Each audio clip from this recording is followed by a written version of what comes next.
You're in the right place for comfort on a wet and woolly night, you and Terry, but the wrong place for atmosphere as White Hart lungs respond to Glenn Hoddle's call to raise the roof here on the outside. Sadly for Hoddle, Les Ferdinand Sorehead has not responded to rest, so Stefan Everson starts a Tottenham match for the first time since August. Everson partners Teddy Sheringham, who missed the first leg through suspension. Ledley King and Gus Poyet return following a weekend with their feet up in readiness for this. When Boudewijn Zenden tormented England in a Dutch shirt on this ground back in August, Chelsea fans thought they'd bought a world beater. They haven't seen all that much of him since, but he's preferred to Gianfranco Zola tonight. Zenden for Zola, the one change from the team that caned West Ham on Sunday. The Wizard is on the bench. Graham Lasso is still getting over the flu. Right, hide behind the sofa, you Spurs fans, while I remind the country how long it is since you last beat Chelsea. It was in the week of Nelson Mandela's release, the week that a toothless Mike Tyson lost his title to Buster Douglas in Tokyo. It was February 1990, and Tottenham's 89th minute winner over at Stamford Bridge was scored by Gary Lineker nearly 12 years ago. Not that he looks much older these days, and he can play better golf than any of us too. It's perfectly poised. Both of last year's finalists overturned first leg deficits in order to reach Cardiff. One of these two teams will head for Wales next month as favourites to win the Worthington Cup. Both teams can see the devil and the deep blue sea. They start the night stuck somewhere in between, and Ron Atkinson, the first goal of the night, will change a great deal. Yeah, massive. I mean, obviously, if Chelsea get it, then Tottenham have a mountain to climb. If Tottenham, on the other hand, if they nick one particularly early on, or it doesn't matter, any given stage, if they go to 1-0, you'll hear the roof lifted here, and that will set them right up. So it's the classic situation with the home team having to make the chaser. The pitch is soft, but it's survived the elements pretty well. It's a flat, fast surface.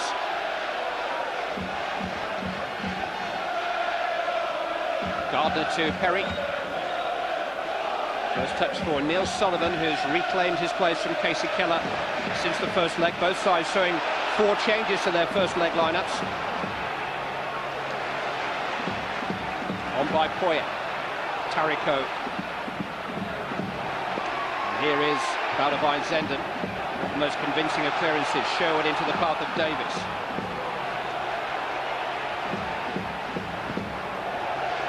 Zenden reached the ball first.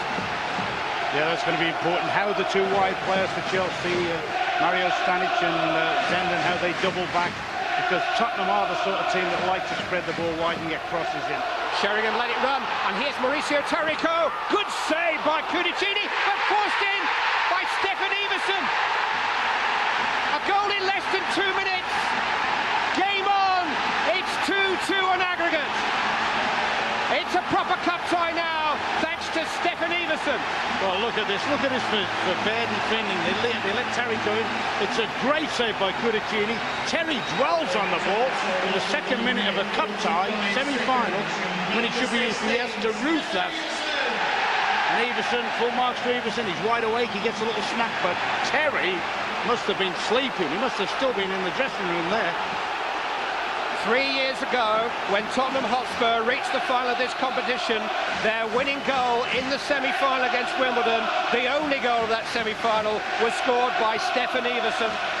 And that was a lob over his current teammate, Neil Sullivan. He's beaten Carlo Cudicini here inside of 2 minutes. And Tottenham have their goal back. I think 2 things spring to mind from Chelsea's point of view. First of all, Tariko was allowed to run in unopposed. I mean, he is the wing-back. His job is to get forward. The space he had to run into was ample.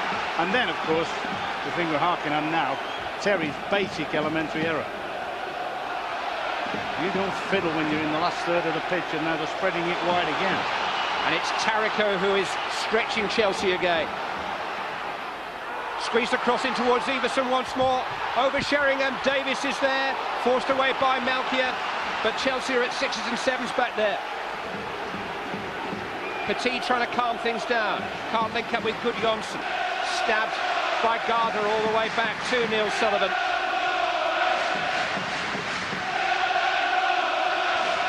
Well, how ironic, because the loss of Les Ferdinand in the hours leading up to kick-off was such a blow to Tottenham Hotspur. He was badly concussed at the weekend and was sent home in the hope that he would be fit for the FA Cup tie here on Saturday, but his replacement, Stefan Everson, has scored the goal. Well, that's a nasty one from Terry Cole. Give him the benefit of the doubt and say it was unintentional. Stanic reacted, and probably rightly so. Referee tonight is Mark Halsey, who won general acclaim for his handling of Leeds United and Arsenal at Ellen Road on Sunday. Martin Keown might not agree, but he had a very good game there in a potentially explosive situation. The fuse has been well and truly lit here tonight.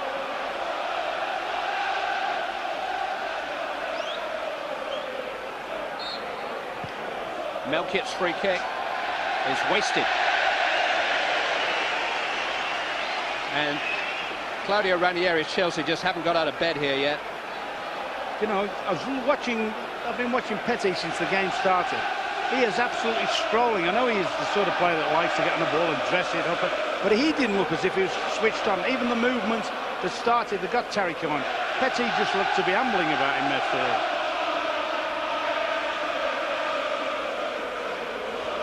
That's the strength of the wind down there. The other thing, we were talking before the game, we wondered how what sort of attitude Chelsea would adopt, whether they'd just stay in behind the ball and stay deep and try and frustrate Spurs. Obviously now with what's happened, they've got to come out and try and do a fair amount of counter-attacking. The away goal that Les Ferdinand scored at Stamford Bridge could count double at the end of the night, but only at the very end. Crosses from Davis, Everson is there again, turn away by Stanic. Clive, if Chelsea don't switch on quickly, let's just see this little spin. That's a good ball because he can motor. Just a bit heavy for him. If Chelsea don't get switched on quickly, particularly in midfield and even at the back, they can find themselves out the game before they've started, because Tottenham are flying at them, particularly in wide. The wide area, Simon Davis there got round and lobbed one in. There it is again. But look at that. If you're in doubt in there in your own box, you clear the thing. Away goals are not a factor until after extra time has been played in this particular competition, so we needn't worry about that for a couple of hours.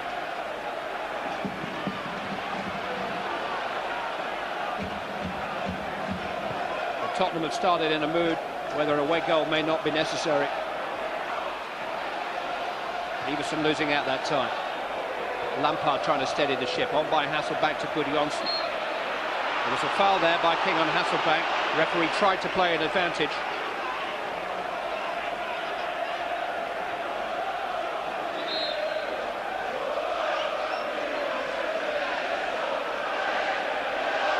William Gallas playing as a conventional left-back. Ida Gudjonsson. Here's Manu Petit. In towards Gallas, who's very pacey, but Chris Perry read it well. You know, I wonder whether Ranieri, you remember in the second half at Stamford Bridge, he switched it round and tried to mirror the way Tottenham were playing. Looking at him now, with Zenden and Stanic in wide areas, having to deal with the wing-backs, it means that Petty and Lampard are very, very much outnumbered in the middle of the field. Well, he's never frightened to make a change or 10, the Chelsea manager. Tell you what, he wouldn't have thought he'd have to make one as early as this in the game. You would have thought in the second leg semi-final like this, everybody be, if you like, over-anxious and be kicking balls anywhere in defence. He's not one to stand idly by if things aren't going right, and they are not going at all right for Chelsea. Zenden.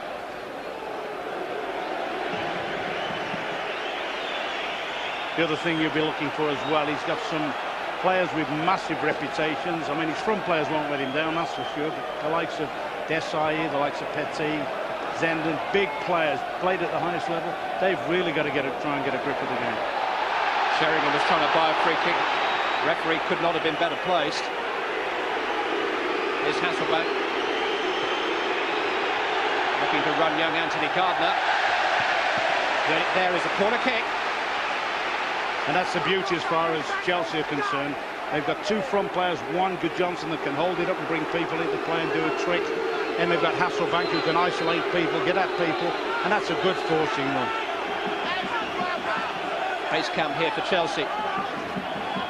Something to go on from. Desai is forward, so too is Mario Melchiot, so too is John Terry. Referee just having it quite well with Darren Anderton over something that he said. Petit takes in towards Terry. Forced away very bravely by Everson, the goal scorer. Sheringham quickly out there. Strongly out there. Zenden felt that. He was motoring there, Teddy Sheringham. Marcel Desailly wasn't too impressed with the challenge. Nothing wrong with that.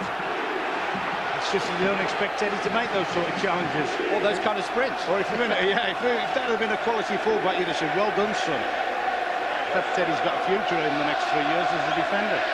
Tottenham lost 2 of the 3 matches that he missed through suspension, Sheringham. But he's rested up quite a bit during the 2.5-week break during the ban. And Glenn Hoddle says that he's looking particularly frisky as a result of that. I think that Bouda Zenden might just agree. He's been in the job 10 months now. George Graham won this competition within 5 months of taking over. Spurs' first trophy for nearly 8 years. An overdue return to Europe, but he couldn't ever quite make himself at home here.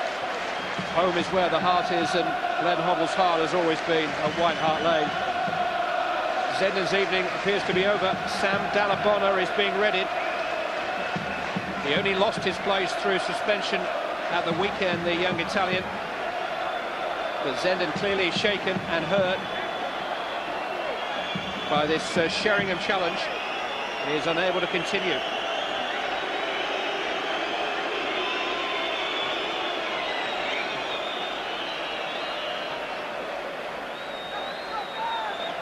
So the 20-year-old Sam Dallabona, who's been a regular in the team during the last couple of months, largely as a result of Manu Petit's injury problems, and who is still being strongly linked with a return to Italy.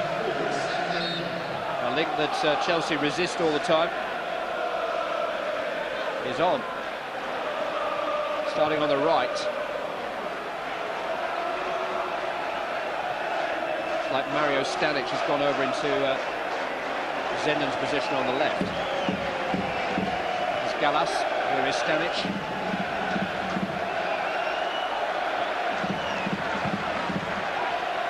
Sheringham, calmly into the path of Poya. Jabbed on towards Davis. Across comes Terry. Manages to block Davis's run, and the free kick goes Chelsea's way.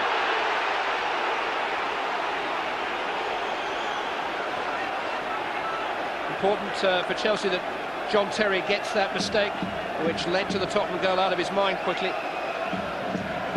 When he gets across here, he's got to make a decision. He's got to make sure he gets it right. He could possibly have obstructed Davis there. I think Davis might have a little case there.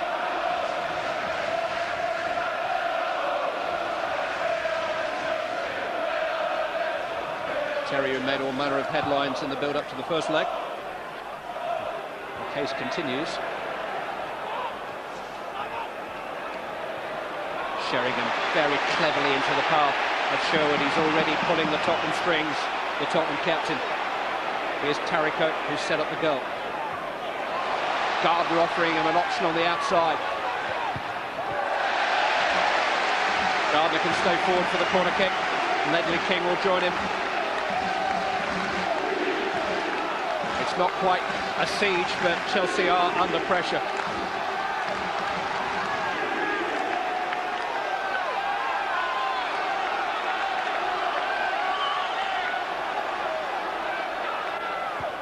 Anderton takes in towards King. Oh, it's a dangerous flick. Everson didn't quite gamble on it, although it fizzed in front of him at quite a pace. That's a great little nick on. He's worked Melchior's past it. No. Any sort of touch and that goes in. I think Stanic's got a touch behind King. I don't know whether that helped or hindered, but Everson couldn't reach it.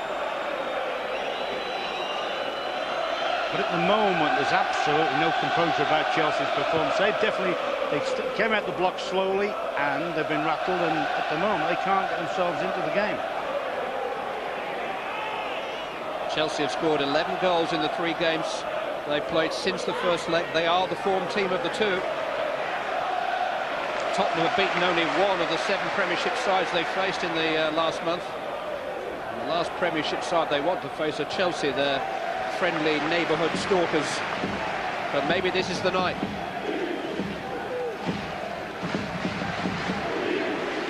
Just watching Dalabona here, Sam Dalabona, he goes in narrow against Anderson, and it leaves Terry Coden acres of room out here. This could be an ideal switch now with Terry. He'll come back into for Anderson. It's a good ball from Anderson too to Poyet. Now Sheringham. Perfectly I was going to say perfectly waiting for Davis. For once, Sheringham's weight pass was maybe an ounce too heavy. There's a goal kick. You expect a perfect pass from Sheringham. Now there is a Premiership match being played tonight, and it's a match of some importance. It's at Filbert Street, and it's Leicester City 0, Arsenal 1. Arsenal's game in hand tonight, which if they can win will carry them into 2nd place in the enthralling Premiership title race. Leicester City 0, Arsenal 1 in the Premiership. Van Bronckhorst the scorer.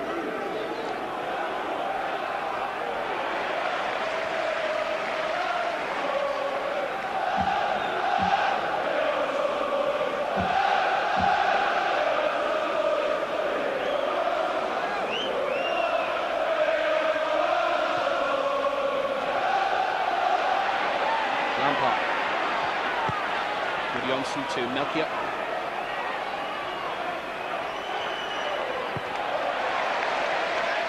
Gains by Tariko. Everson into the path of Sheringham.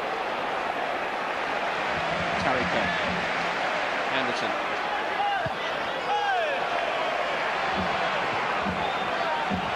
'30th game of Darren Anderson's season for Tottenham. His average over the last 6 seasons, 20 games a season. At last, with his 30th birthday on the horizon, Darren Anderson seems to have cured his fitness problems. Might just be in time for a visit to a World Cup. Yeah, he'll certainly relish the amount of space he's getting tonight. I'm watching Lampard and Dalabona, neither sure whether to go with him or not, and incidentally just moves in between them. He's got all the space in the world, and I think that's a big advantage at the moment for Chelsea. Petit linking with Gudjonsson initially, unable to return the favour.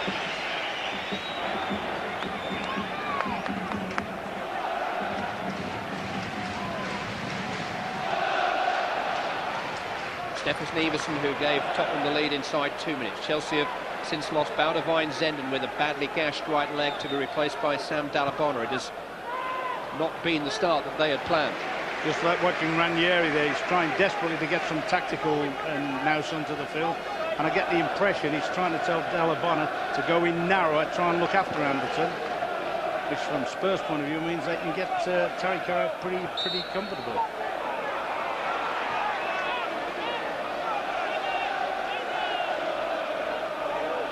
Started the season with Boudewijn Zenden on the right and Jesper Bronkier on the left.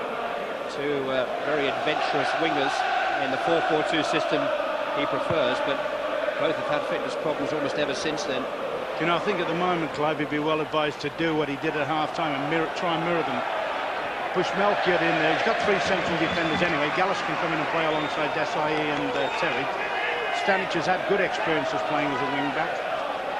Push Melchior into this side and then get 3 narrow midfield players, get Dalabona going narrow, because at the moment they've got to try and win more of the ball. We would have hoped to have had Graham Lasso available this evening, but he only resumed training yesterday after a bout of flu over the weekend, so he's watching at home. Yeah, I would have thought that would be part of the reason Zenden had been selected as well, if anything, you know, to give them a natural left footer out there. Now all of a sudden they've lost Lasso yesterday, and they've lost Zenden in the first 10 minutes or so. So at the moment, the only natural left-sided player they've got is Petit, who is not really making much an impact in the game. Here's Stanic, who's fitting in on that side. He's won a free kick from Davis. Gianfranco Zola played out there in the first leg.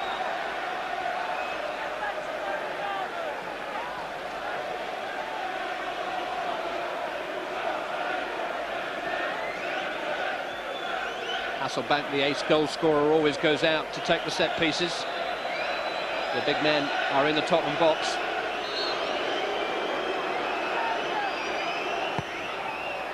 In towards Stanic, and Sullivan, I think, just about beat him to the punch.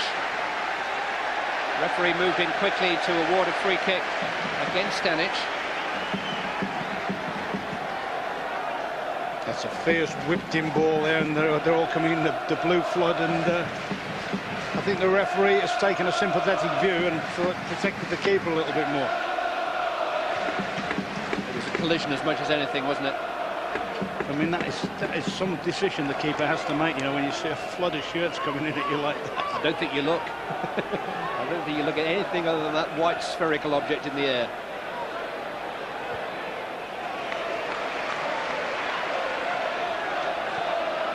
Gardner to Anderton. On to Tariko.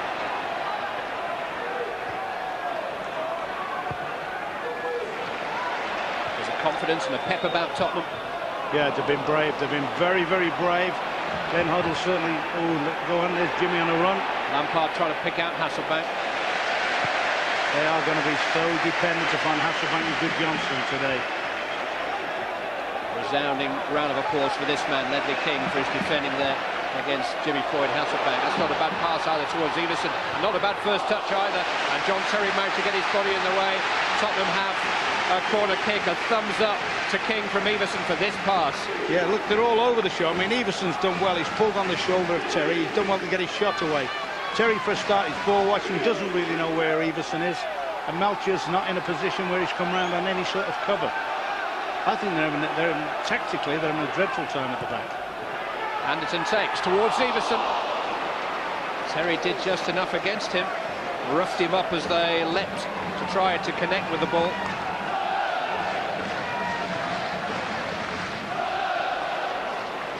Desai's Poyet out of the way.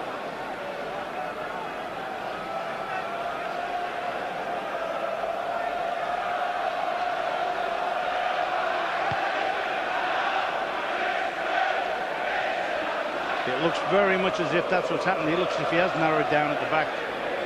That's Gallas going a little bit closer alongside the two centre-halves. Here is William Gallas. I'm not sure Melchior's sure what's going on. Whether he thinks he's got to play as a back four player or play as an attacking wing-back. Gallas freed by Stanic's clever flick. Held up by Davis. It is a Chelsea throw. Gallas suddenly found himself in a cul-de-sac. Stanic with a useful cross. Good Johnson maybe being held by Gardner. Tariko wasn't quite sure what was happening around him. Cheap corner conceded. Better for Chelsea though. They're starting to build up some momentum, getting 3 players around the edge of the box, and they have got some firepower up there. The big guys up the back, and Stanic, he's never really shown what a good header he is of the ball yet, I don't think, at Chelsea. Petit takes. There's some pushing going on by Mario Stanic. Well, when we first saw him, when he first came into the side in the Croatia side, he seemed to be getting on the back stick an awful lot with his head. There's another one of those ugly whipped-in balls, and they've all gone in there again. It's Rep to not have to be in a wider weight club to make decisions there, doesn't he? There's so many players converging on it.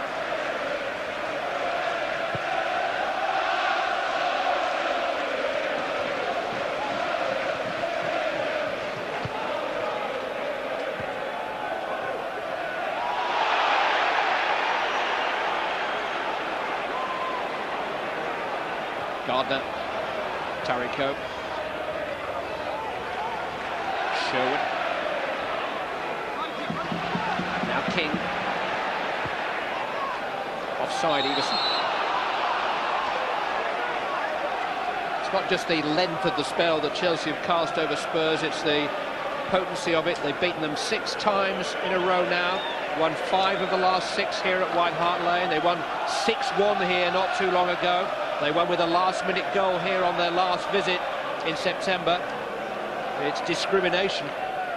Name one other thing that Chelsea do consistently other than beat Tottenham. And maybe that run is coming to an end. and maybe the most important match that the two have played against each other in that 12-year run. Free kick though to Chelsea.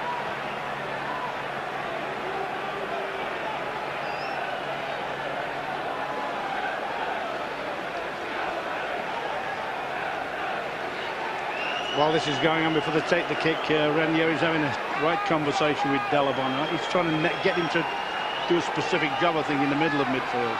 Forget the width. He has admitted that he still speaks some Italian and Spanish on the sidelines. He said it helps confuse the opposing manager. It was Italian to Italian there, the conversation. Hasselbank very animated, Lampard standing over the ball. Johnson is in the wall. It's hit by Hasselbank, but Tarico was very quickly upon him. He was having all sorts of frustrations before the kick, Jimmy Hasselbank, and I think what he wanted, Desai to come out and get in front of Tarico, who was pressing the ball. I think he's trying to protect that so he couldn't get at the ball. Very animated, Jimmy, which he normally is.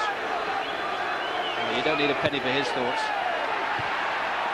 Davis at the near post, Petit keeping it alive, Sherwood turning it away, Davis trying to help out. Both teams looking dangerous from set pieces. Just thinking it's ironic, isn't it, the Tottenham side, the Chelsea side, with all their foreign influence, and yet the way they're grinding back into the game is with high, fast crosses and loading bags of bodies in there.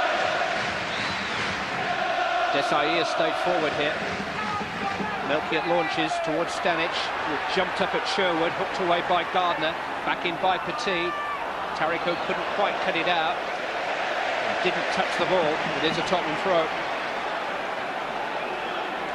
Manu Petit played an hour against West Ham on Sunday, the latest in a number of comebacks from minor injury problems in signing for Chelsea. Snappy passing from Tottenham, not for the first time tonight. Anderton. Space for Teddy Sheringham. Stanic did really well to get back with him and make it as difficult as he could. That's obviously something Glenn Hoddle's talked a lot before the game about as well. You know, it's been a long time since I've seen Anderton get into so many wide positions. Seems every time that Tarico goes in field, then Anderson's only too happy to come wide. Flag is up.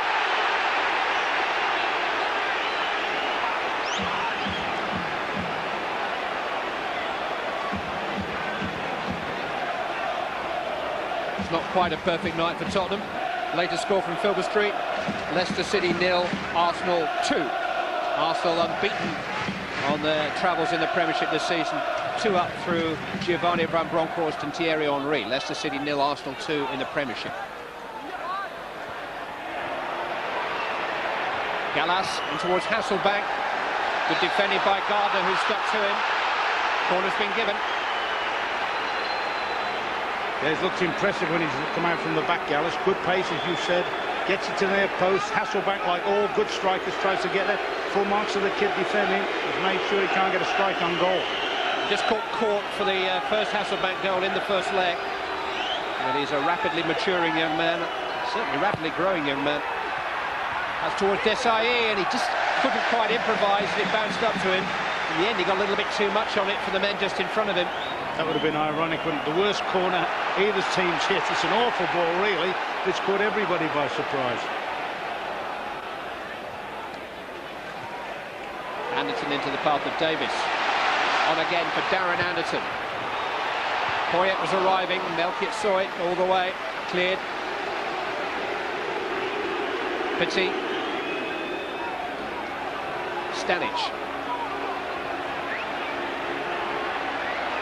Hasselbank making the run beyond him. Gardner again is the defender. Forced wide by Sherwood. Tackled by Sherwood. Won the ball. It's fallen for Lampard. Frank Lampard. That's better, but that was about time. I thought about time somebody of his stature, Desai, imposed himself with the way he went in there. And they need something like that, I think, Chelsea. Somebody to trigger them off. And you look at him, big, powerful, World Cup winner, the whole lot. He's the sort of player you're looking for to turn it on tonight. He's the sort that should be grabbing the game by the scruff of the neck, dominating, dictating. And he is the Chelsea captain this season. Needs some leadership and some guidance from somewhere. He's definitely took Dalabona right in narrow now. Poyet skipping away from Melchior.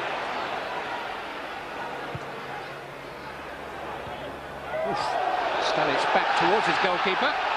Well, when I said that Chelsea fans hadn't seen the best of him in the air, I didn't mean that one.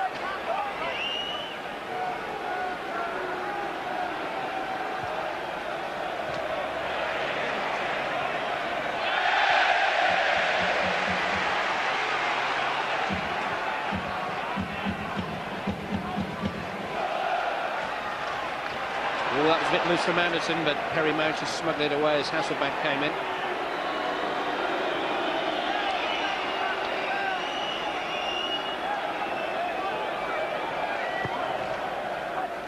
Tottenham's goal scored by Stefan Iversen in the 2nd minute. Leveled the aggregate score up in this semi-final at 2-2.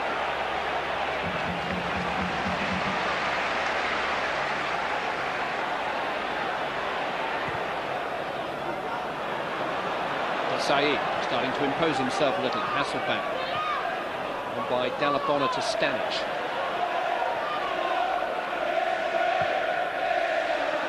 Lifted over Gardner towards Gudjonsson, but Gardner caught up very quickly, and he is a very, very tall young man, 6'5".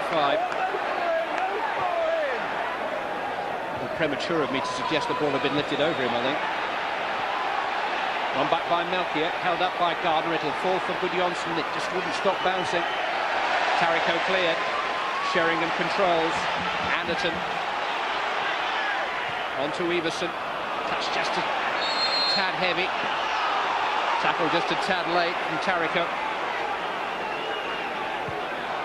I think it's a terrible game, really, for Petit to be playing in if he's only had that little sort of spell. I mean, at the moment, he's not, obviously, he's nice and tidy in possession when he's got time and space, but it doesn't look as if he's near the pace at the moment. Sheringham thought about the early ball to Iversen. In the end, Anderson tried to steer it towards him. He has had less than 3 hours of senior football since the end of November. So we're talking a couple of months and a couple of games, really. Going to be a little ring rusty if nothing else. And it's not the easiest game to come into. I mean, it's played at a frantic pace. They're frenetic at the moment.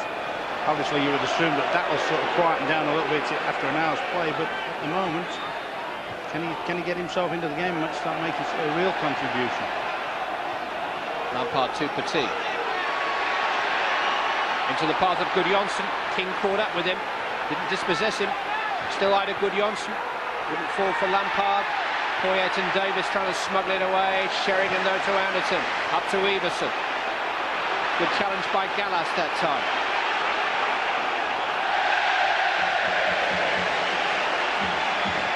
Wasted by Terry, but Chelsea more of a factor now. Yeah, I think the tactical switch has helped them a bit. Dalabona's gone into an area where he may not be the greatest ball winner, but at least he can be somewhere near Poyet, somewhere near Sheringham when Sheringham drops off. And they've evened it up in numbers in the middle of midfield. I'm still not sure that Melchior's quite sure about what his role is yet. Whether he's playing half as an orthodox fullback and half as one in the press. And I think he should go right against Tariko and win that battle. Here's Poyet! It is a corner. It is a save by Carlo Cudicini. It is a sweet, sweet strike, a typical strike by Gustavo Poyet. Oh, this is all about instinct. I mean, he is fastened onto this one, and that's a great half volley, and that's a tremendous save by the Italian kid. Great save. That is Poyet at his best. Latching on, run off the back of Petit.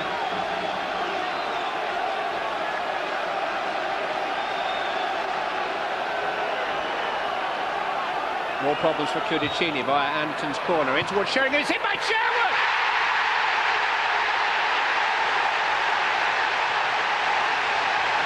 For the first time in the semi-final, Tottenham Hotspur take the lead. Tim Sherwood is the goal scorer. It's the Sheringham corner, but the scorer is Sherwood. But Sheringham still had his contribution, didn't he? He makes the dominant. Watch him block the... I'm just trying to see which player he blocks off him. Make sure he can't get at Sherwood. Sherwood is still a magnificent strike. I mean, he's the lad for me that got Tottenham into the game in the first leg and give them some place to go from. And what a strike that is. Tim Sherwood's first goal since November of last season, well over a year, has given Tottenham a 3-2 aggregate advantage. They're 2 up on the night. Poyet, Gudjonsson, very nearly an instant riposte from Ida Gudjonsson. The White Hart Lane still shaking with the excitement of the Tim Sherwood goal. This is a great effort. Hasselbank's not too happy. He thinks he could have just threaded it by the outside of him, but when he hits this, you're not too sure that's not going to wrestle in the back of the net. Well, Tim Sherwood came on after half an hour of the first leg when Stefan Freund was very unfortunately injured. There had been some talk of him leaving Tottenham prior to that. Glasgow Rangers was the name being mentioned. Suggestion from Ibrox that Freund's injury had put a stop to all that. Well, he has scored a goal which has put Tottenham Hotspur A within sight of the Worthington Cup final and B within sight of a victory over Chelsea. And they have to look a long, long way back over their shoulders for one of those. What have Ranieri's Chelsea got to offer?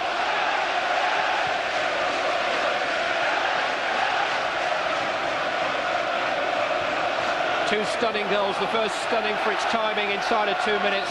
The second stunning for its velocity from Tim Sherwood after 33 minutes. Everson. Header away is by John Terry. Just thinking as well, what was it, 15 seconds after that shot of Poyet? It's almost a carbon copy of it. Full marks to Tottenham. I think they've gone out with a terrific attitude. They've been positive. They've played in a very adventurous manner, and it looks as if they're trying to put Chelsea out of sight now. I don't think there'll be a question of them just sitting on that now and waiting. Davis with a throw. Stanic with a header. Took it away from Sherwood, who was setting his sights again. Back on the ball, Tim Sherwood. Stanic forcing him wide. Anderton a little boxed in.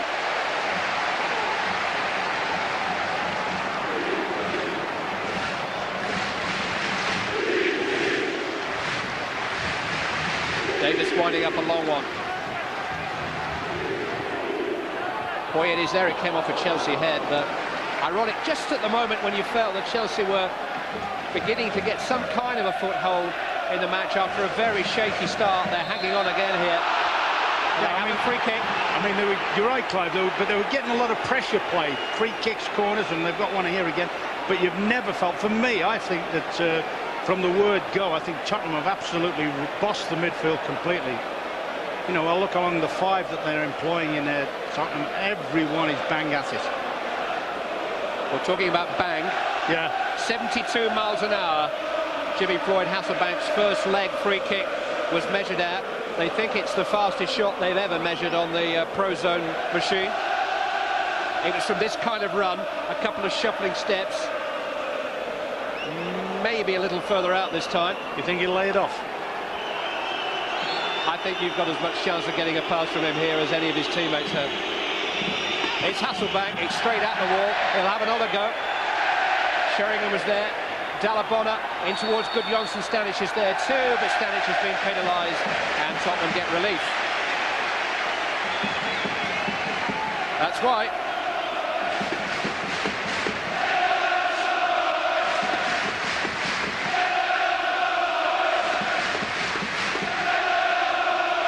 There was always a certain inevitability that he would manage this club one day. Glenn Hoddle is a great believer in destiny, and for it is written. And maybe Tottenham are destined to win tonight. They certainly deserve their 2-goal lead. But it's only 1 on aggregate. Gardner. In towards Everson. Couldn't quite climb high enough against Callas. In fact, jumped into Callas, or was it an offside? But when they attack, Tottenham, they're only attacking really with Everson as the spearhead, sometimes Sheringham or Poyet going and joining. But even now, Chelsea with three central defenders, he's still getting in between them.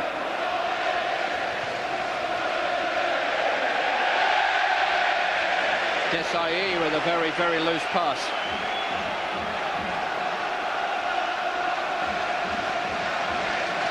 Well, sometimes you can make an analogy between a football match and a boxing contest. It's a boxing contest rather than a fight launch. And at this moment, I think Chelsea could do with a bell for the end of the round just to clear their heads and sort themselves out. They've got about 6 minutes to go to the interval. Although here's Petit looking for Hasselbank. Cross comes Perry. Yeah, he's in a cleft stick with Petit, I think, because he's nowhere near the pace of the game. But when he has got time and space, he makes nice little contributions. But at the moment, they're getting overrun in that zone. I just wonder whether he should be looking at something like Melchior going in there and giving it some physical presence, and getting Albert Ferreira on as the right wing back. But, with the possibility, and at the moment it's still a possibility of extra time, still got to be careful about how he juggles his subs, having already lost Zender.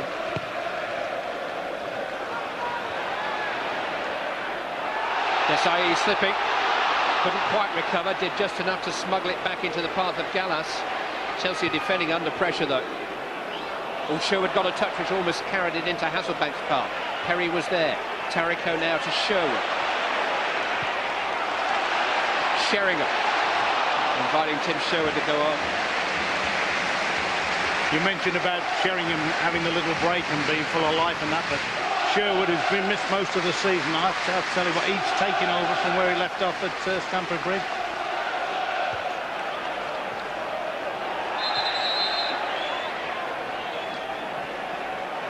Tarico caught one full in the face there.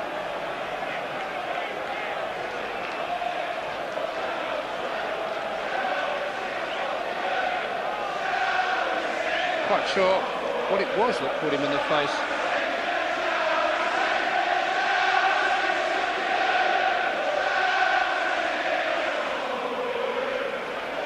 Clearly in some discomfort. Here he is on the right of the shot. Well, it was the left elbow of Ida Gudjonsson, and seen it a second time. It wasn't quite as innocuous as I thought it was the first.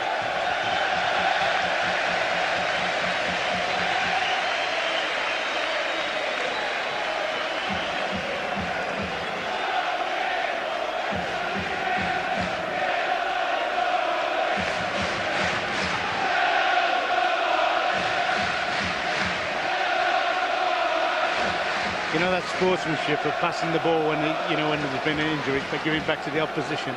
It's been clever there, Sheringham. He's put it into the last third of the field, which is sometimes, and then call the rest of the team to box it up from there. It's sometimes a hard position to get out from here with a throw-in. It is the semi-final.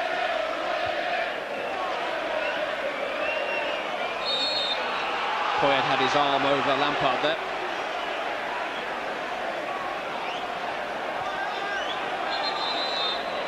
Ball was moving when Lampard took the free kick, so he'll get a chance, or Chelsea will get a chance to atone for what actually was what a wayward free kick.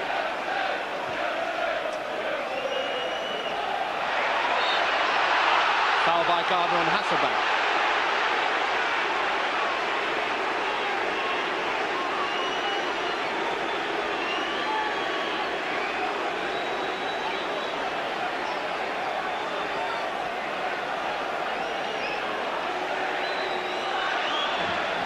Johnson has been joined by Desai and Melchior.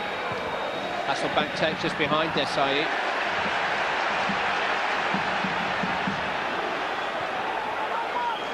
Gallas is the last man. The team making himself available. Mario Melchior. Jimmy Floyd Hasselbank. On to Ida Gudjonsson.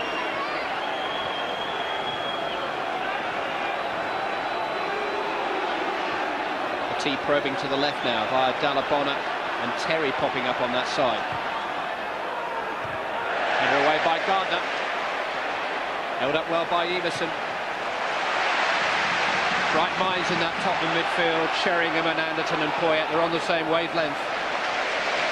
There's some of the one-touch and little layups and little slick passing, and when they come out of the defensive situation, it's been brilliant. Everson after 2 minutes, Sherwood after 33. Tottenham lead by 2-0 on the night and by 3-2 on aggregate. Davis with a long throw. Everson managed to get his head to the ball.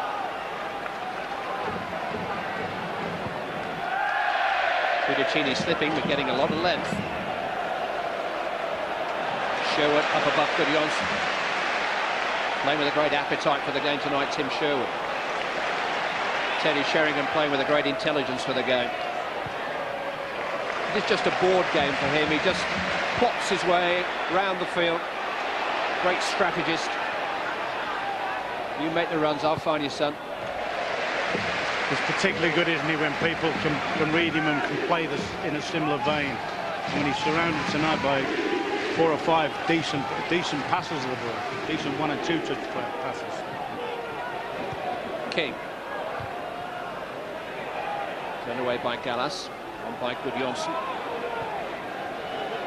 I think that's the other concession that he's made tonight to Glenn Hoddle, you know. He trusted his goalkeeper. I think he frightened his goalkeeper more than anything. And Cudicini, with the greatest respect to your World Cup winners' medal, sir, just get rid.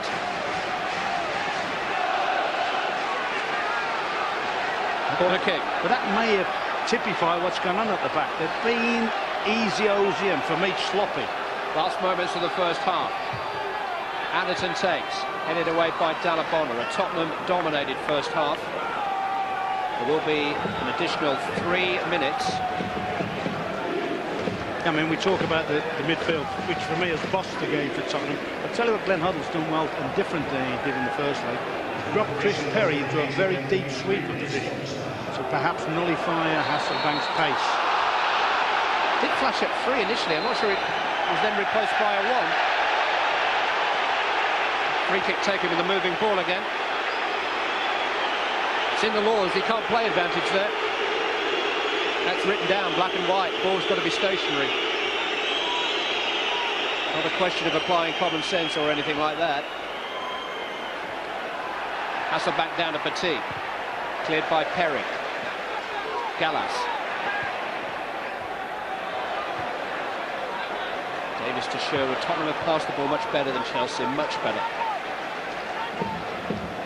I think there's been a different tempo about the passing as well. And Chelsea have sort of rolled the ball, whereas Tottenham have zipped it. Tell you what, they've done well. The three at the back have done well. I worried about them a little bit tonight. I wonder whether they might be a bit suspect, the three, but they've stood their ground. They've got off the front foot and competed for everything. Away again by Gardner, filling in for the cup-side Dean Richards. Dalabona. Melchior. Run into Sherwood though. Terry's header forward.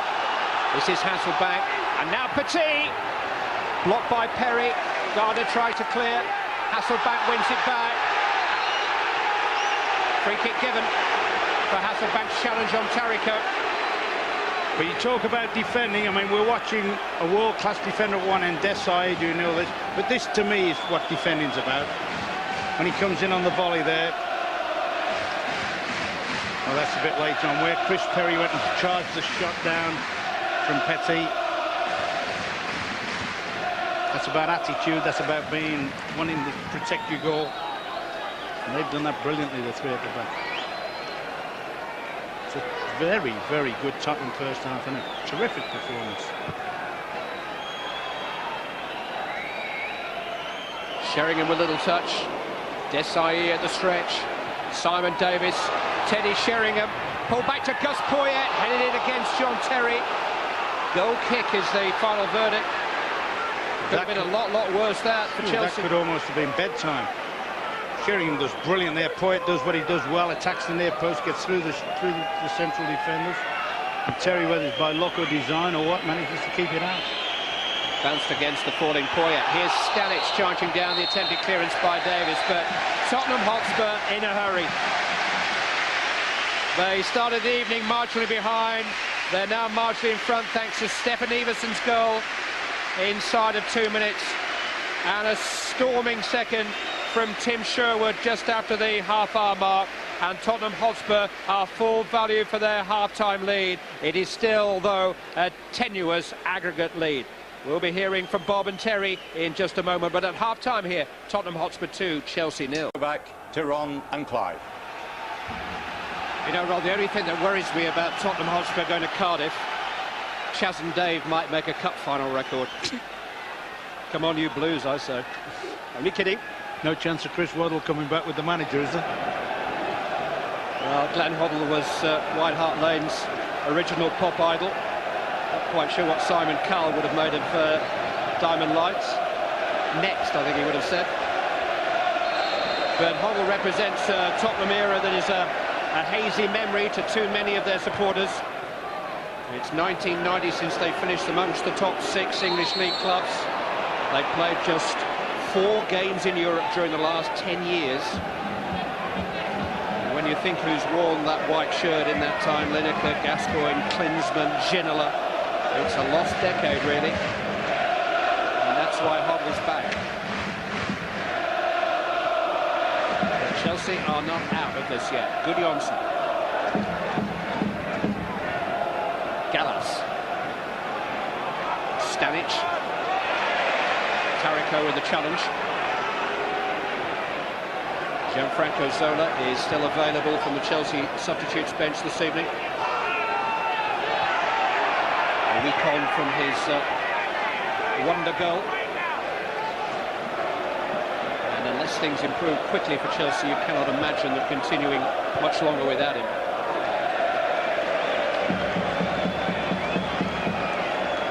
There's the wizard, as he was dubbed by his manager after that triple Salco goal last week. Not much bigger than Harry Potter. Capable of things that us mere models are not. Desai to Lampard, of whom we've seen relatively little. Hasselbank crowded out. Anderton, of whom we've seen a lot. Sheringham. Sherwood, who's been outstanding. Flag is up.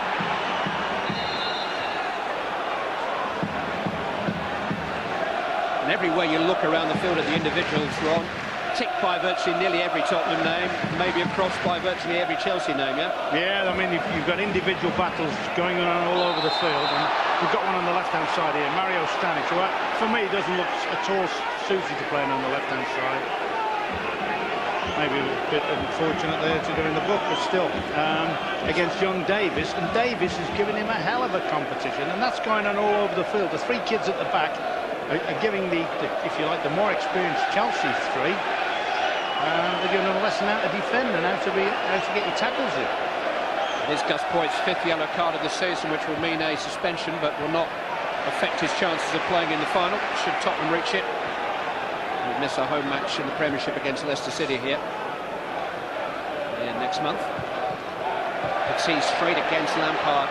Petit just hasn't been able to command things at all for Chelsea. Well, a lot of management. What a pass that is from Anderson. And here's Davis arriving. Simon Davis. Cudicini held on. Yeah, may have been advised to take it on a few more paces and cut it back across the face. But once again, that's typical. He was on the front foot. He was ready to sprint forward. We've just seen it with Gardner there. And everywhere you look, you know, Clive, you go first. And it's always a white shirt that's first. I mean, there maybe if he'd have just knocked it out of his feet one more time and then he'd got the option then of shooting or flying it across the face. And so far, Chelsea have been able to find that rousing start to the second half that Terry Venables felt they really needed. It's still Tottenham on top. Sheringham looking for Anderton. Lampard coming between them. Anderton wouldn't let it go. I think he's got somehow, Ranieri's got to make a decision now, I think. I know you can say, all right, they're only a goal and it only takes a second to score a goal. But somehow or other, you think he's got to try and get some energy into his midfield. Hasselbank. Time for King.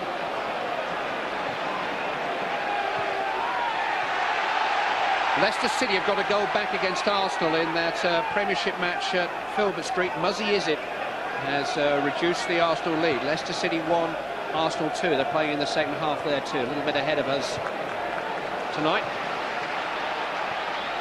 Arsenal with a chance to go second in the league this evening. Sheringham got a touch. This is Tariko. Poyet is breaking down the centre. Instead it's Anderton. Now in towards Poyet. Cleverly for Sheringham! That is a picture, an absolute picture. A wonderful goal to put Tottenham Hotspur within touching distance of a cup final. And if that is the goal that takes them to Cardiff, they'll remember it for the next month. It just gets better and better. The build-up was terrific. The layoff was absolutely superb. And I've got to tell you, somehow or other you knew. When Sheringham shaped on that, you felt that wasn't going anywhere else. Keeper's desperately unlucky again. He gets across, gets a touch, but the power of the shot just takes his fingers away. But the whole movement, the little interplay between Tariko and Anderton was superb. The ball into the box from Anderton, terrific. The chest control of Poyet, fabulous. Just if you're a Tottenham connection, it just gets better and better. Well, Sheringham's actually got 8 games without scoring for Tottenham, but set up brilliantly there.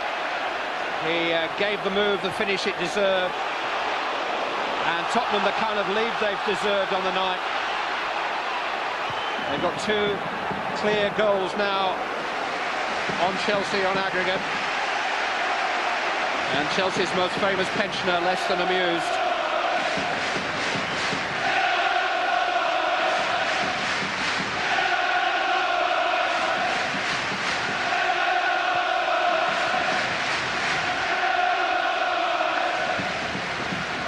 Tariko and Perry getting in each other's way. King, though, is able to clear.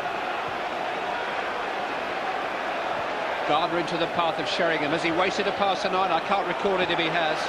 Anderton hasn't wasted many.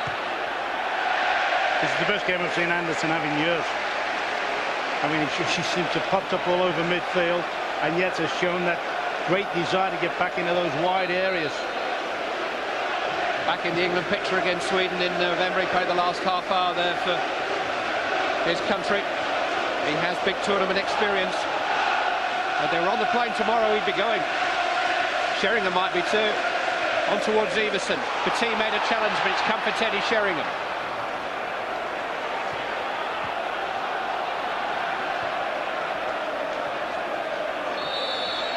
Chelsea just trying to get started somehow. Gudjohnsen and Hasselbank have been starved of any decent service this evening. No chance to add to their 35-goal combination for Chelsea so far this season. One flashing drive from Gudjohnsen in the first half. Petit in towards Hasselbank. Sullivan with some very decisive goalkeeping.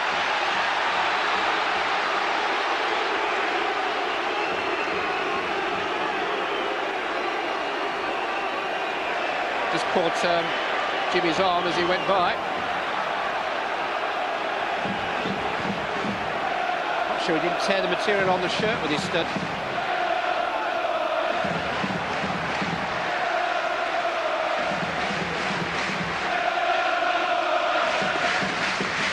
Next football on ITV is tomorrow evening. 2 of the top 6 in the 2nd division. Brentford and Brighton meet. We start at 7. And we've got a Premiership extra next Wednesday night at 11:30. This wonderful Premiership race continues with all of the top 6 in action on Tuesday or Wednesday evening. All the goals there next Wednesday night in the Premiership. Stanic. Too long for Petit.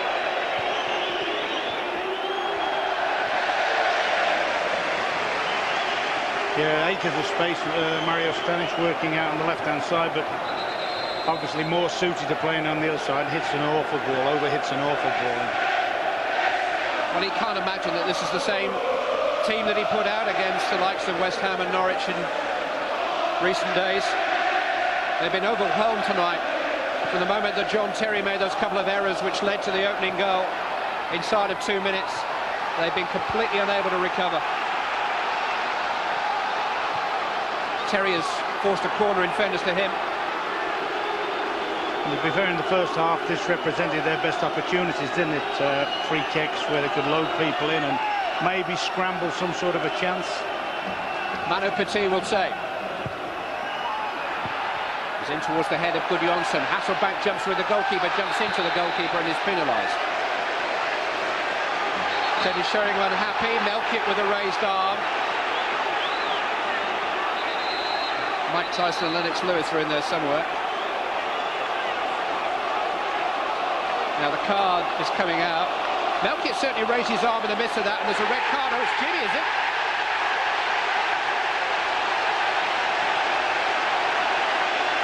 I think it's Hasselbank who's going.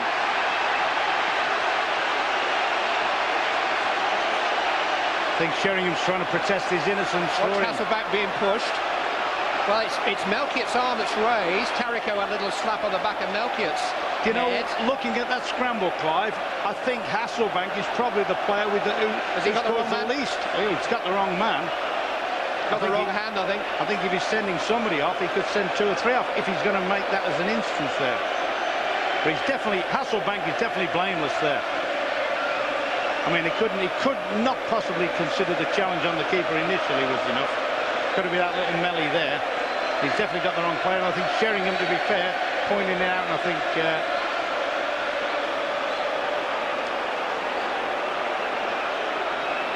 well, there's always a huge bubble coming out of Jimmy Floyd Hasselbank's head.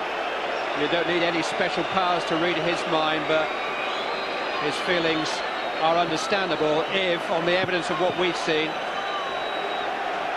he is a victim of mistaken identity.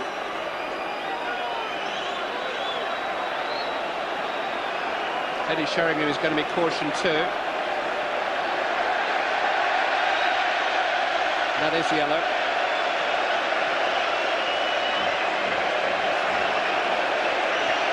For what it's worth, Hasselbank straight red would probably miss the final even if Chelsea reached it. surely he'd get that rescinded, would he not? If he's been sent off for allegedly striking somebody, he's got no case to it. I mean, he just simply hasn't done it. You just cannot see if Hasselbank's done anything there which would land him in the kind of trouble that he's now found. I think Mario Melchior owes him one, big time.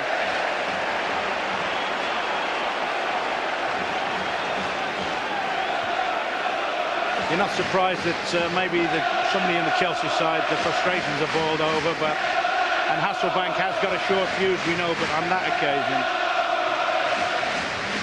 it's been very wrong. Well, the team desperate for a goal might just have been able to cover for the loss of a defender, but whether they can find the goals they need now, the 2 goals they need in Jimmy Floyd Hasselbank's absence, is another matter altogether. I mean, just the thought, and I can't believe that he sent him off for the initial challenge, did he? And the keeper could not have been that, could it? It could only have been that he thought that he'd struck at Sheringham there.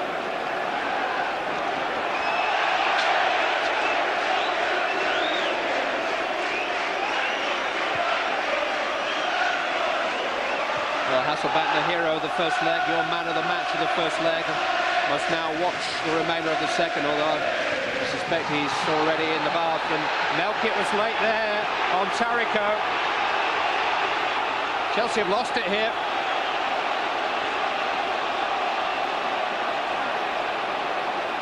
He had a kick after the ball had gone at Tariko as he slid through. I think Dave Bryan, the assistant on the far side, will probably have had a good view, and Mark Halsey is just consulting him. You know, I'm not in favour of those replays or whatever, television evidence or whatever, but when you think about the situation there that arose with Hasselbank, maybe there is a cause for them in that sort of scenario. Well, Melkit's going to get a card here. I think he keeps his yellow in that book. He had such a good game at Ellen Road on Sunday. He's handled things well tonight, but I do think he's made an error of identification there, Mark Halsey. And ironic now, it's Melchior who gets the yellow card. Well, He was standing behind Sheringham. He saw the hand come up.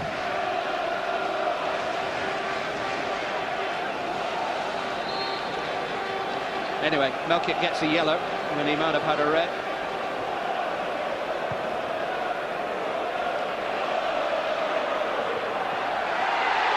All of which has almost diverted our attention away from how well Tottenham Hotspur have played here to score 3 times through Everson, Sherwood and Sheringham, and take this semi-final by the scruff of the neck and leave Chelsea requiring 2 goals in a little over half an hour to get back into it. Here's Gudjonsson.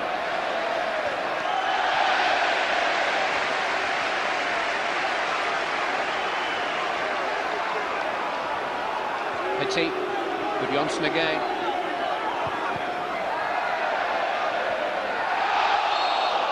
Was a handball. Well, Chelsea can't win the game now, can they? Tottenham could only lose it by getting nervous, careless or casual. You just, sometimes a team goes down to 10 men and it raises them, they have a spark. And certainly Chelsea need a spark, but it doesn't seem as if it's going to come at all now. It is asking an awful lot of Zola. Is he is the man they turn to now in this situation, and surely they must.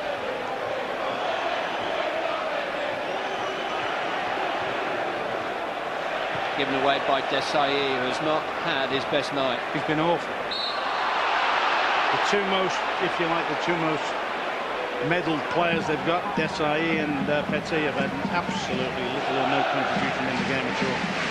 And that must be soul-destroying if you're somebody like Ranieri, because those are the sort of players in a match like this you'd expect to hang your hat on.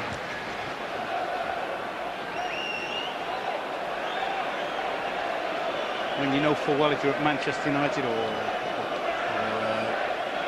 Arsenal, you know, your Vieiras, your Roy Keane, your strong men, they play well on a night like this. Comfortable for King. Everson down. Poyet with some space. Tottenham trying to make their extra man pay now.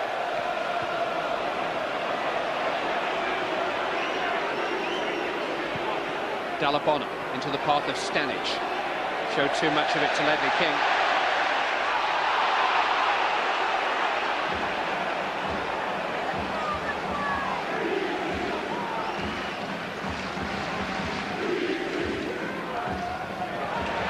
Stabbed away by Sherwood. Everson, who's come back with a very tidy performance up front. Tariko in towards Sheringham. It must be a delight to play alongside, in fairness. Terry to Petit. Breakdown of communication again. Anderton couldn't quite add insult to the injuries with a nutmeg. Melchior. Petit. Here's Lampard. Into the path of Gudjonsson. But who's in the centre if he's out there? Held up by Gardner. Dalabona back in towards Gudjonsson, but Gardner stood his ground. Yeah, he had strength in there. He made sure that, I mean, that's a weakness in Gudjonsson. He's got plenty of all-round strength. He hasn't got that blistering pace, and they're lacking that now without Jimmy on the field. Davis has got past Stanic despite the body check. Simon Davis. He tricked himself. Managed to get back at Stanic. But that epitomises Tottenham tonight, and he's made a rick. He's quickly rectified it, and it's kept Tottenham on the attack. Okay. Are they enjoying themselves, Tottenham?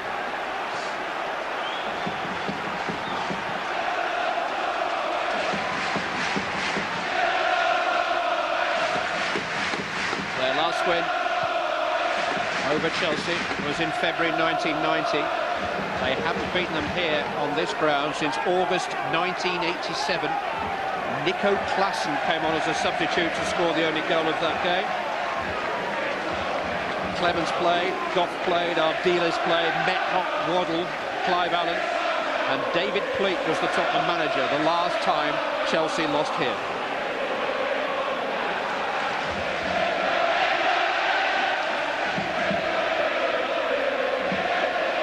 Melkett caught in possession by Tariko.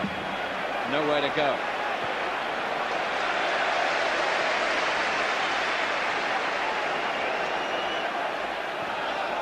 Chelsea are preparing a substitute. It's not Gianfranco Zola, though. It's Mikel Forssell, the young Finn. I can see that. I think he's entitled to bring. I think he must. I'll be horse now. I think he's got to bring Emmanuel Petit off. Give some energy in there at least.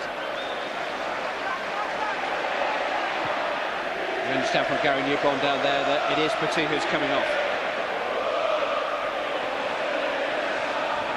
Davis to Poyet. On goes Davis. Just lofted over the head of Stefan Everson by Simon Davis, a young man who knows his way to Cardiff, a Welsh international. Tell you what, he knows his way into that last third of the field as well, doesn't he? He does gallop when he gets the opportunity. He actually hails from Haverfordwest, which is about as close to Cardiff as London is in West Wales.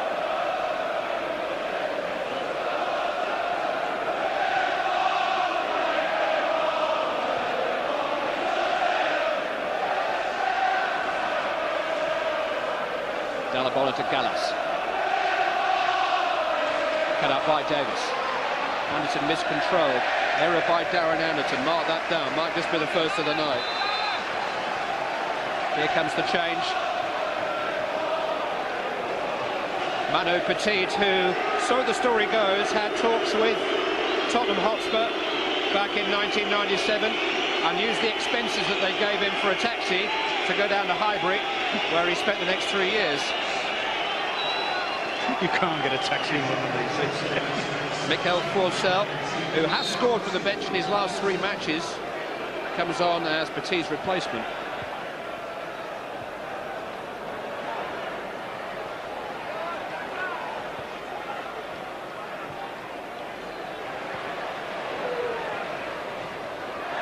Anderton wins the throw.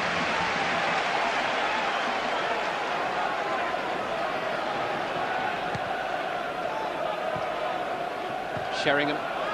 Again, such a precise pass to Davis. And what's that for a cross to Poyet? Well, Melkett made a challenge, which made it difficult for Poyet, and then went down. Wouldn't he love to notch one tonight, Poyet? But he has been very influential in at least 2 of the goals. This is a great shot that forced the corner that Tim Shue put them in the lead. And then that little chest control for Teddy's goal recently. Everson after 2 minutes equalised the aggregate score. Sherwood after 33 minutes with a thunderous volley edged them in front. The back heel there from Forssell looking for Gudjonsson. And Teddy Sheringham after 50 minutes with another glorious goal. It's given Tottenham that clear daylight between them and Chelsea now on aggregate. 4-2 is the overall score in the semi-final. Gianfranco Zola is imminent for Chelsea. I'm just wondering whether I would have thought that maybe Stanic, who hasn't made a big contribution at all on the left-hand side, which is fair dues because he can't play. He's not that's in his position anyway.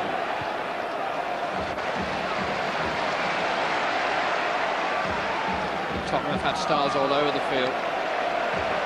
They haven't had anybody that's less than, if you're marking less than 8 out of 10 on it. I think they've all had superb games.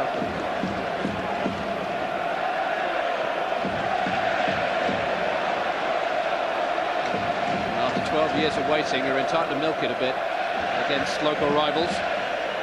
I also think the manager should get a big sort of congratulations because the way he's played, he sent them out there to get forwards and to take the game straight away to Chelsea, and they've done that. This is matador football. Davis with a shot, beaten away by Cudicini, but they were toying with Chelsea there. Pass after first-time pass, putting their opponents one way and then the other, and creating the opening for Simon Davis. Lampard. Dalabona. Gudjonsson trying to protect the ball. Did that well. Melchior. Lampard. Now Terry. Gudjonsson unable to connect. Forssell maybe unsighted behind him. Just the moment the other then when it opened up for Simon Davis.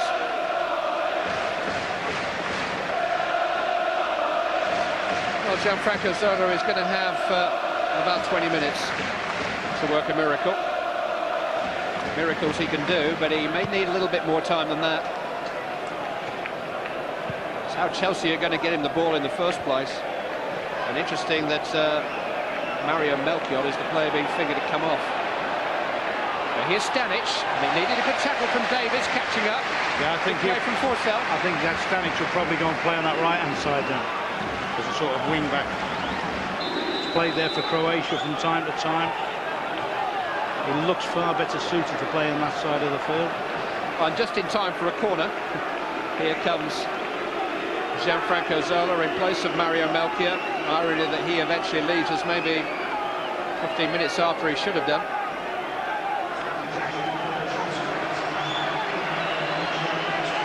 They haven't got Graham Lasso on the field, who provided the ammunition for Zola's wonder goal a week ago.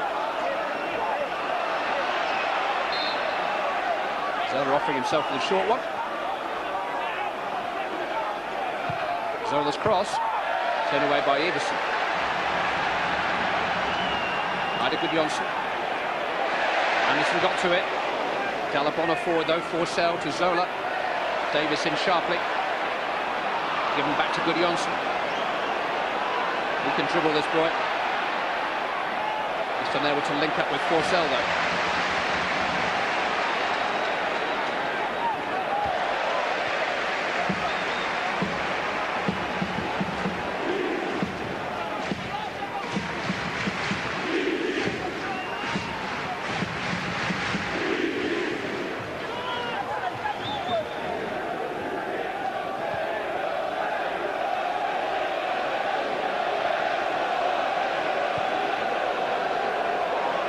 Anderton again. Davis getting in behind Chelsea towards Sheringham. Good defending by Terry. It is a goal kick in actual fact. But the more and more the game goes on, this lad's so full of energy and pace and zip. Simon Davis, he's just running off the back of Stanic. Well, he's going for fun now. Stanic doesn't want to go back with him now. And that's where I think that Glenn Hoddle must have wound his team up and got them right from the word go. They didn't sit back. The two flank defenders, the two wide wing backs, they got themselves forward very early, didn't they? Tarico for the goal.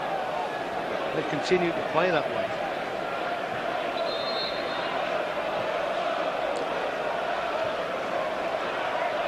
Zola getting on the ball. Terry just clipped the back of Chris Perry. John Terry's stuck at it after a really difficult start to the match. Downright bad start to the match. He's got heart, he's got spirit, that's for sure.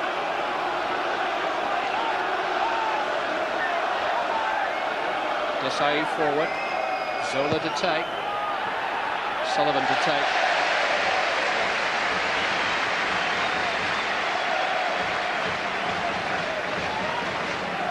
Have been immaculate from 1 to 30 tonight, Tottenham.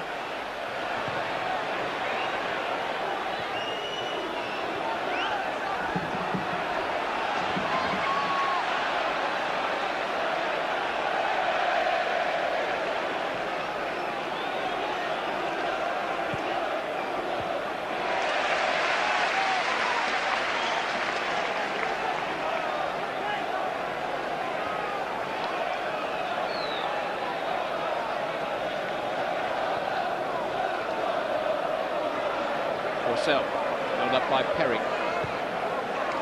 Davis busy again. Good passing again. Dalabona getting a challenge on Everson. Here comes Terry. Chelsea showing a little bit more resistance in the last 5 minutes. This is Dalabona. Now Gudjonsson. Charged down by Perry. Bounced back against Gudjonsson. It is a goal kick.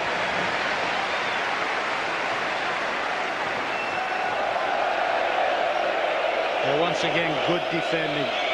If you look at that and then look at the incident in the first half when Desai dawdled and nearly cost his team a goal, and see that's a lad who's really he's all up. He's protecting his goal at any given cost. They ain't going past. Later. Latest score from the Premiership. It's now Leicester City 1, Arsenal 3. Sylvain Wiltord has added a third goal for Arsenal. Van Bronckhorst and Henry, their other scorers this evening. And Arsenal are heading for second spot with their game in hand, a point behind Manchester United in the Premiership table. And tonight, 3 points will cover the top 5 if Arsenal win at Leicester. They're 3-1 up.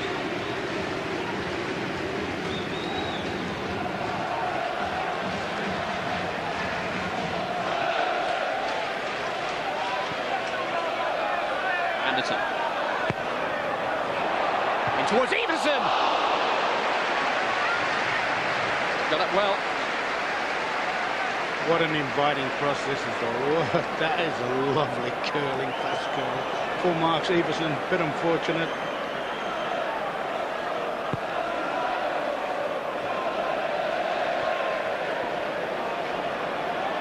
You're wondering where Les Ferdinand is. He's watching at home, having sustained a nasty head injury on the weekend from which he hasn't fully recovered. Still feeling a little bit groggy. He was sent home. But don't worry, Les, this is really happening. Tottenham are 3 up. They are on course for the final. Sheringham. Everson. Now Anderson. Davis in acres of space.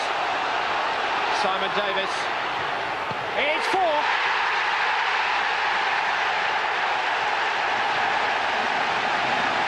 Tottenham Hotspur are going to the final in the style that their supporters demand.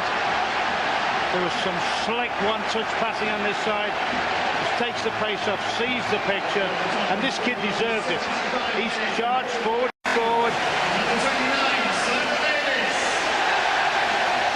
Maybe the keeper should have covered that near post, but anybody deserves it.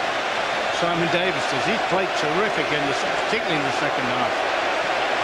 But some smashing passing. They used the extra man brilliantly, changed the picture, got it out the other side. Well, Tottenham Hotspur's insistence on attractive football has been ridiculed at times during the last 10 years when they've been anything but successful. But it is a tradition here. It is a tradition which the manager is aware of and was part of and was very anxious to recreate. And tonight they have played with style. A lot of other qualities too, but plenty of style. And when the goals are replayed on the road to Cardiff, they will represent this Tottenham performance, because certainly 3 of them have been right out of the top drawer. Everson, Sherwood, Sheringham and now Davis. 5-2 on aggregate. And unless Chelsea score 3 times in the remaining 13 minutes, Glenn Hoddle will lead Tottenham Hotspur out in a major cup final, having played 6 cup finals for this club. Only 1 in this competition, that was at Wembley in 1982, when Liverpool came from behind to beat Spurs. And oddly enough, Graham Souness, who will be the opposing manager in Cardiff, was in that Liverpool team. Here's Gudjohnsen.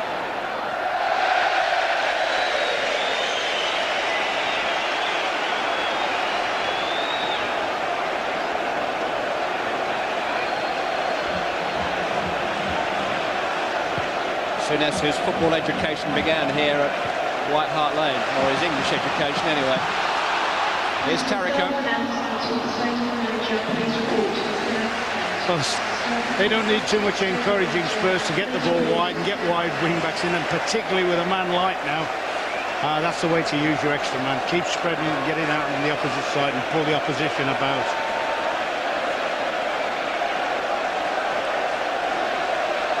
He hasn't thrown the title towel in just yet. Chelsea do have an FA Cup tie at home to West Ham, where they beat soundly last weekend, coming up next weekend. But their Worthington Cup adventure is all but over.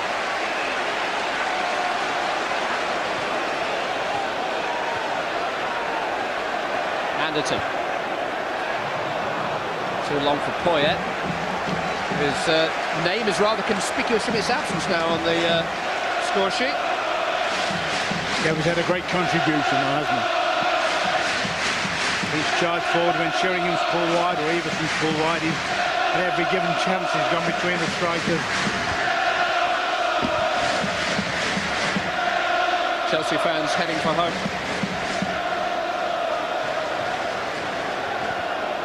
A fortnight ago they thought they were the ones heading for a final.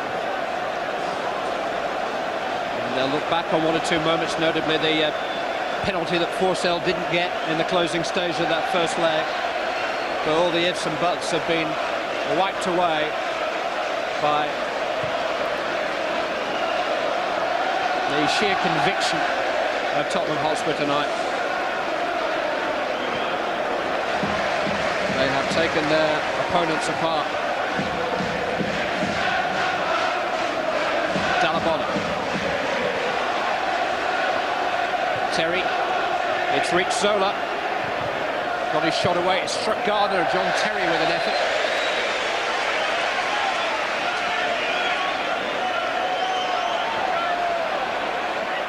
Anderton meeting Stanic. It's fallen for Poyet. He's found Sheringham. Everson is free behind him. Even Teddy hasn't got eyes in the back of his head. Although you sometimes wonder. Look at that from Sherwood. It was inviting for Sheringham.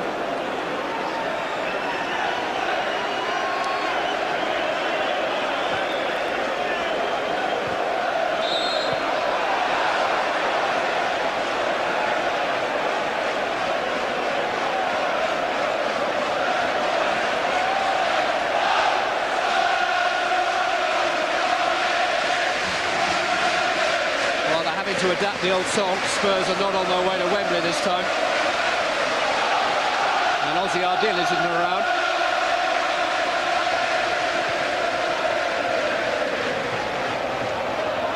But they like a cup final at this club.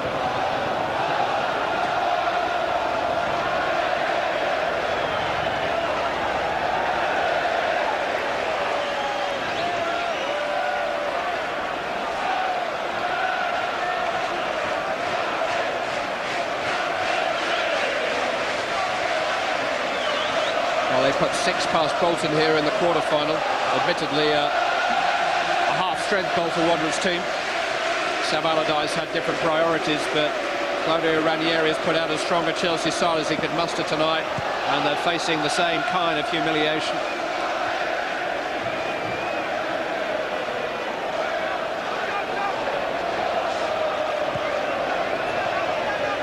Bolton Wanderers are Tottenham's opponents in the 4th round of the FA Cup here on Saturday.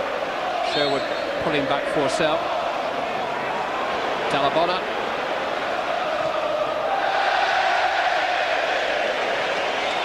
It's a pretty young Chelsea side out there now, and they're hanging on, fighting on gamely, but they've had the stuffing knocked out of them.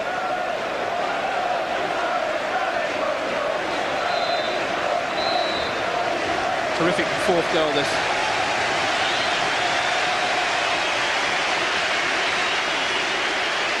Change up front. Sergei Rebrov will replace Stefan Everson.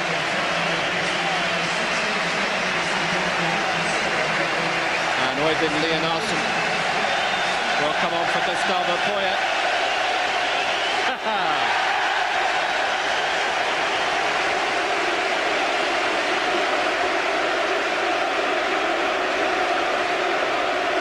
Well, Poyet won an FA Cup, a Cup Winners' Cup and a European Super Cup during his 3 years with Chelsea, and now he's hoping to start a trophy collection with Tottenham. And whoever his next door neighbours are, I think it's somewhere in the Windsor area, they're going to have a pretty noisy night.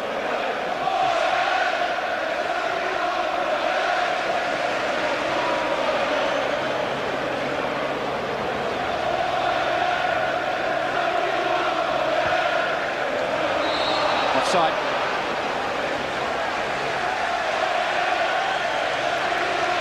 Final score from the Premiership tonight from Filbert Street. Leicester City 1, Arsenal 3. Goals from Van Bronckhorst, Henry and Wiltor. And so Arsenal go second in the Premiership table. All level games now. Manchester United 45, Arsenal 44, Newcastle, Liverpool 43, Leeds 42. Anderson looking for number 5. Kudicini out. 3 points separating the top 5. And another round of Premiership games to come next midweek. A week tonight. You can see the highlights on ITV1.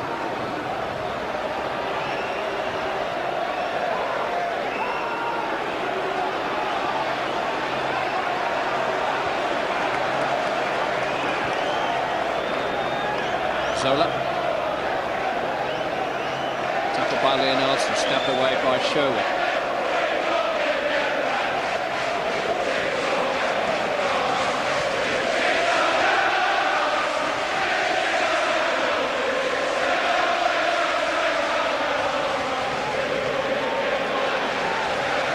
Chelsea just need the clock to speed up, really. Their hopes of saving the night all but disappeared. Desai has found Terry. Crossed in towards Ida Gudjonsson. Didn't make the headed contact that you might have expected of him. Yeah, it's the best chance of the night.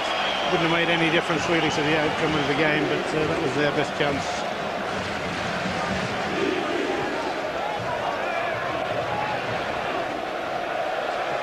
Tariko. Gardner. Sherwood. Space for Davis. That's another good cross. Kudicini got a hand to it. You forget that Tottenham are missing Stephen Carr through injury down this side, one of their outstanding players. He's back in training. You should probably guess that. I mean, let's see Anderson pick them off here. Sheringham. Space for Leonardson. It's Rebrov! Tottenham Hotspur 5. Chelsea 0.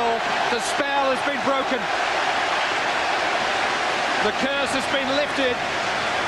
Tottenham have beaten Chelsea extravagantly on their way to the final.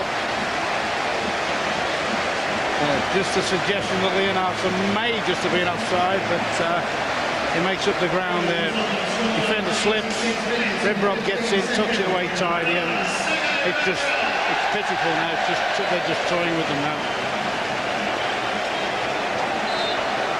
Yeah, just saying there that the wing backs have been brilliant, Tariko and young Simon Davis, and you're right. If Carr was fit, if Ziege was fit, would they be in the team? Ben Thatcher. Aye. Rebrov jumping into Desai, which wasn't a particularly wise thing to do, because Rebrov's the one who's down, but the man who's up is that man, Glenn Hoddle.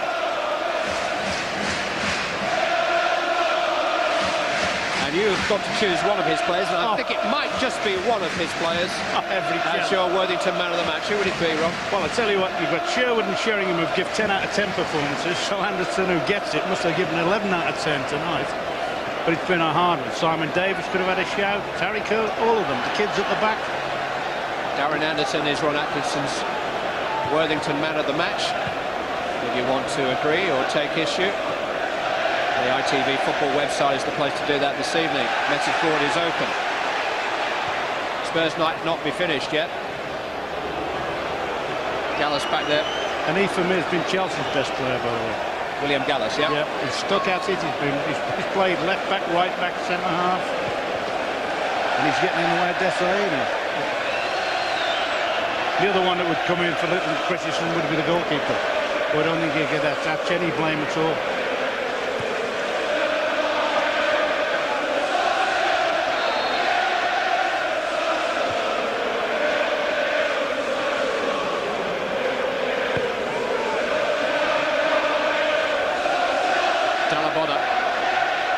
Forsell trying to turn, away by Perry. The Spurs marching on to the mass choirs of their supporters who've waited a long, long time for a night like this against Chelsea. No flag because Rebrov came back, and it's Anderson running from onside. Leonardson's waiting in the centre. Anderson might go for goal himself. Desai is back there.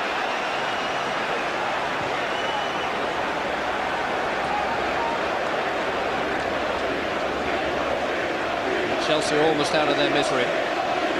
Forsell. Terrific shot. Oh, that's a fabulous goal. Mikel Forsell maintaining this remarkable record of having scored from the substitutes bench in each of his last 4 matches. And just underlining what a talent he is. Yeah, it is a superb goal. Tugs it away from Perry and tucks a great shot away. Great pity the rest of his teammates' performances don't match up to that sort of quality. He was a beaten semi-finalist last season when he was on loan to Crystal Palace, beaten 5-0 at Anfield that night. Well, it's 5-1 now.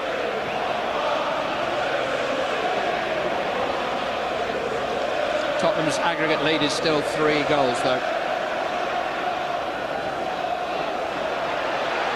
Stanic, he can't beat Leonardson to it. It's Øyvind Leonardson round Kudicini. Tottenham looking for a big finish. Leonardson hit against Desai. That's the time he should have passed. It was a bit awkward. He did right. He couldn't get his shot away in the first time when he went round Kudicini. We had a great little chance then to lay it into, I think it was Sherwood's path. There will be 4 added minutes at the end of the match. This is Ida Gudjonsson. Trying to slip it through to Forsell again. He's going to score again, is he? No, Sullivan just reached it and Gardner was able to clear. There is a flag up anyway.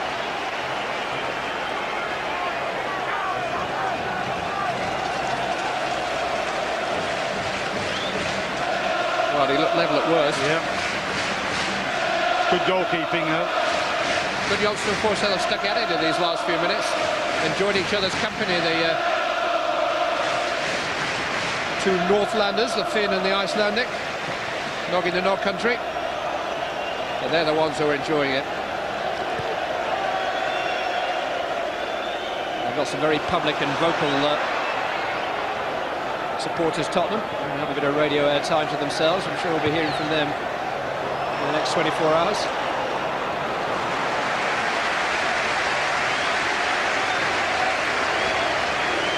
I mean, he's looked a terrific prospect on the right-hand side here, isn't Simon Davis? And yet, I would guess when Poyet comes to the time when he's going to sort of fade away a bit, that this lad will go in his position.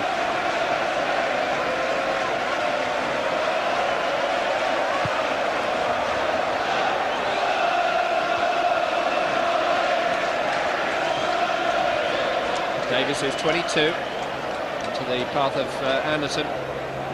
Behind them, 2 21-year-olds, King and Gardner. It's Rebrov towards Leonardson, cut out there by Desai. Terry first with the loose ball. There's Gudjonsson again. Dalabonna, some space for Zola.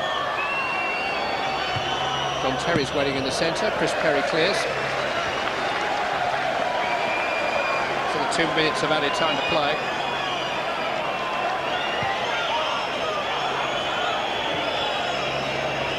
Johnson couldn't slip it past Sheringham, though. Too many tricks you can teach him.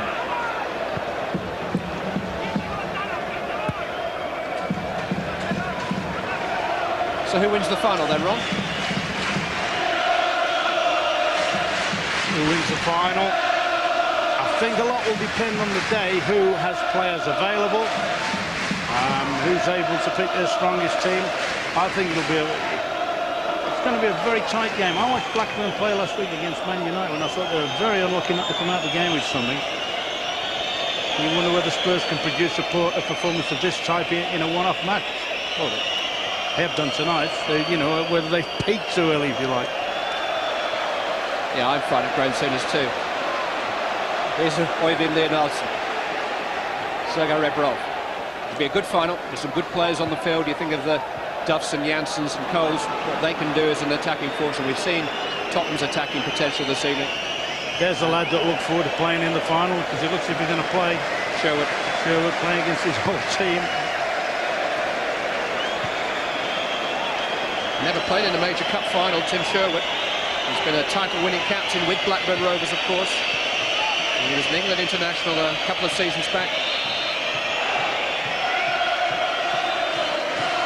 On the evidence of what I've seen as well, if England had a problem, I mean, that is an area where I think we're strong at the moment in midfield. But if they had a problem, he could well get on the plane. You talked about the others, and rightly so. He's one I wouldn't rule out.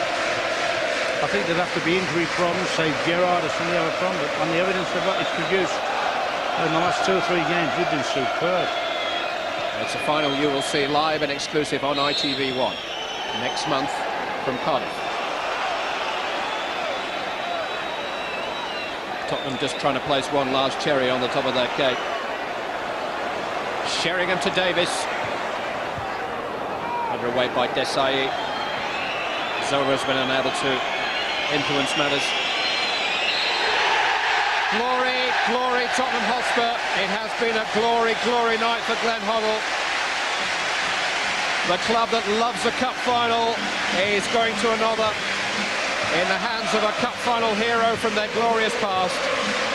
Glenn Hoddle's homecoming may be cause for a party next month. What a time to end their interminable wait for a victory against Chelsea. After 11 years and 347 days, Spurs win the biggest match between the two in that time by a big, big margin. 5 goals to 1.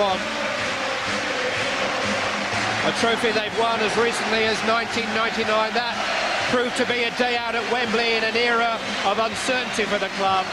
Next month, Tottenham will hope to start a brand new era.